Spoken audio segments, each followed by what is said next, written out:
शिवाय बंधु, अब हम श्रवण कर रहे हैं शिव पुराण कथा विंदेश्वर संहिता से। पहले हमने दूसरे अध्याय में श्रवण करा था कि भगवान शिव ने कैसे अपनी लिंग का परीक्षण करने के लिए विष्णु जी और ब्रह्मा जी को भेजा था। विष्णु जी ने भगवान के पैर पकड़ लिए थे कि नहीं, मैं नहीं जान पाया कि आपकी लिंग की आदि और अंत का, लेकिन ब्रह्मा जी ने झूठ बोला था। विष्णु जी को भगवान शिव ने सत्यवादी का नाम दिया था, इसलिए उनका नाम सत्य नारायण पड़ गया। अब हम आगे ये जानेंगे कि ब्रह्मा जी का अभिमान भंग भगवान शिव ने कैसे कराया। श्री नंदिकेश बोले, इसके पश्चात शिव जी ने अपनी बहू के बीच से भैरव को प्रकट किया। भैरव ने प्रकट होकर भगवान शिव से पूछा, मेरे लिए क्या आज्ञा है। ब्रह्मा जी पर क्रोध करते हुए भगवान शिव ने भैरव से कहा, तुम अपनी पैनी तलवार से ब्रह्मा जी की सेवा करो। शिव जी की आज्ञा पाते ही भैरव ने ब्रह्मा जी के केशों को पकड़ लिया। भैरव ने ब्रह्मा जी के 5वें मुख को, जिससे उन्होंने असत्य बोला था, काट दिया। अन्य सिरों को काटने के लिए भैरव जैसे ही तैयार हुआ, ब्रह्मा जी शिव जी के चरणों में गिरकर क्षमा याचना करने लगे। विष्णु जी ने भी भगवान शिव जी के चरणों में गिरकर ब्रह्मा जी को क्षमा करने की प्रार्थना की। वे बोले, हे भगवान, आपने प्रारब्ध में ब्रह्मा जी को 5 सिर प्रदान किए थे, अब इनका 1 सिर कट चुका है, अब आप इन पर प्रसन्न हो जाइए। भैरव ब्रह्मा जी को छोड़कर बोले, हे ब्रह्मा, तुमने अपनी प्रतिष्ठा और ईश्वर तत्व के लिए छल कपट किया है, इसलिए तुम सत्कार, स्थान और उत्सवों से विहीन किए जाते हो। ब्रह्मा जी शिव जी से वरद और स्वामी कहकर अपना 5वां सिर मांगने लगे। इस पर शिव जी ने कहा, अराजकता के डर से मैं संसार की स्थिति बिगड़ने नहीं दूंगा। हे पुत्र, जो अपराधी है उसे तुम दंड प्रदान करो। तुम गणों के अधिपति होकर रहो, लोक मर्यादा का पालन करो। इसके पश्चात शिव जी ने केतकी के फूल से कहा, तू भी इस झूठ में शामिल है, अतः तू भी मेरी पूजा के योग्य नहीं है।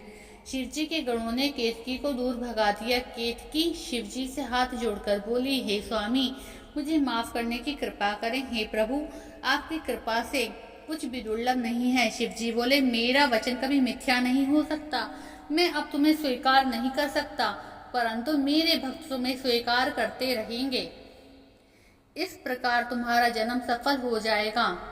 मेरे मंडप की रचना में तुम सिरमौर ही रहोगी। इस प्रकार भगवान शिव ब्रह्मा, केतकी और विष्णु जी पे कृपा करके देवों के पास पधारे। देवताओं ने शिव जी का पूजन कर स्तुति की और पुनः शिव जी अपनी सभा में जा बैठे। शिव जी ने सभा में ज्ञानोपदेश दिया। श्री नंदिकेश्वर बोले, ब्रह्मा जी और विष्णु जी हाथ जोड़कर शिव जी से अगल बगल में खड़े होकर स्तुति करने लगे। इससे शिव जी प्रसन्न होकर उनसे बोले, तुमने आज महान दिन पर मेरी पूजा की है। आज से इस दिन का नाम शिवरात्रि होगा। यह बड़ा पवित्र दिन है। इस शिवरात्रि के दिन 14 के दिन जो मेरे शिवलिंग की पूजा करेंगे वे मुक्त हो जाएंगे। जो व्यक्ति प्रपंच रहित होकर इस दिन भी मेरी पूजा करेगा, वे 1 वर्ष की निरंतर पूजा का फल प्राप्त करेगा। मेरा लिंग रूप में जो स्तवन प्रकट हुआ था वह आद्रा नक्षत्र है। जो व्यक्ति मार्गशीर्ष अर्थात अघन के माह में आद्रा नक्षत्र में उमा सहित मेरी पूजा मेरे रूप लिंग या बेर लिंग में करेगा अथवा दर्शन प्राप्त करेगा, वह मुझे कार्तिकेय के समान प्रिय होगा। शिवरात्रि पर दर्शनों का महान फल है।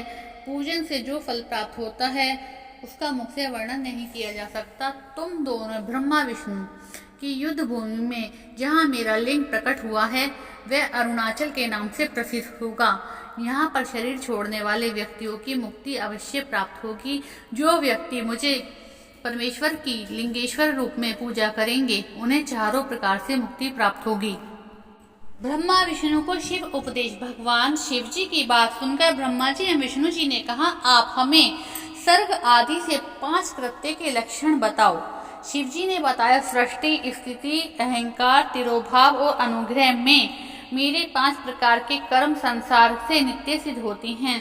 इसमें संसार के प्रारंभ करने को सर्ग कहते हैं, उसको स्थिर रखने को स्थिति और नष्ट करने को संहार कहते हैं, इधर उधर बदलने को तिरोभाव और संसार से मुक्ति को अनुग्रह कहते हैं। इस प्रकार ये 5 कृत्य हैं। इन 5 कृत्यों को चलाने के लिए मेरे 5 मुख हैं।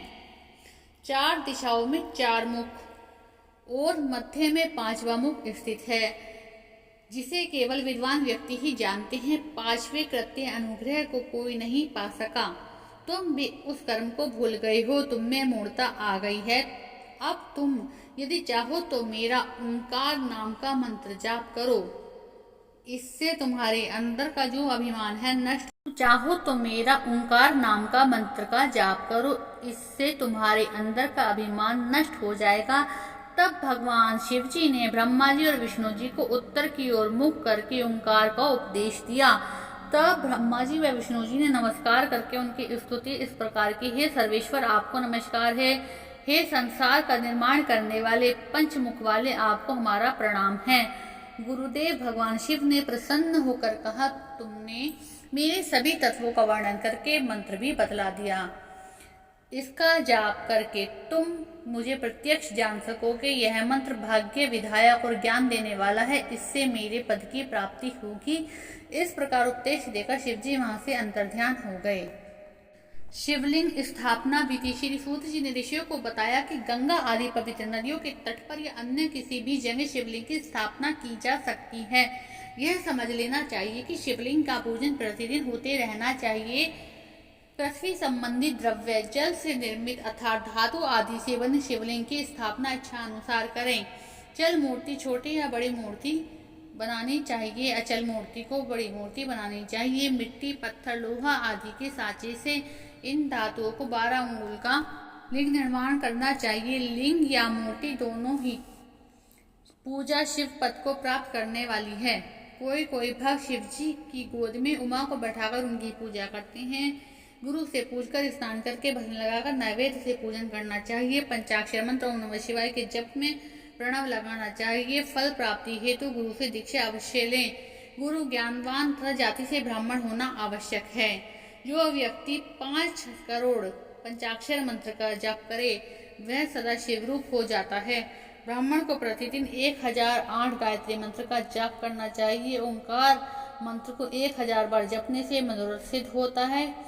शिव क्षेत्र में 100 गुना फल प्राप्त होता है। जहाँ पर शिवलिंग को स्थापित किया जाता है वहाँ से 100 हाथ तक चारों ओर भूमि पवित्र रहती है, वह पुण्य क्षेत्र कहलाता है। इतना सुनकर ऋषियों ने सूत जी से पूछा, अब आप हमें ऐसे पुण्य क्षेत्र का वर्णन संक्षेप में बताने की कृपा करें जिनका आश्रय पाकर स्त्री पुरुष परम शिव पद को प्राप्त कर लेते हैं। इनका आगमन कैसे हुआ ये भी बताने की कृपा करें।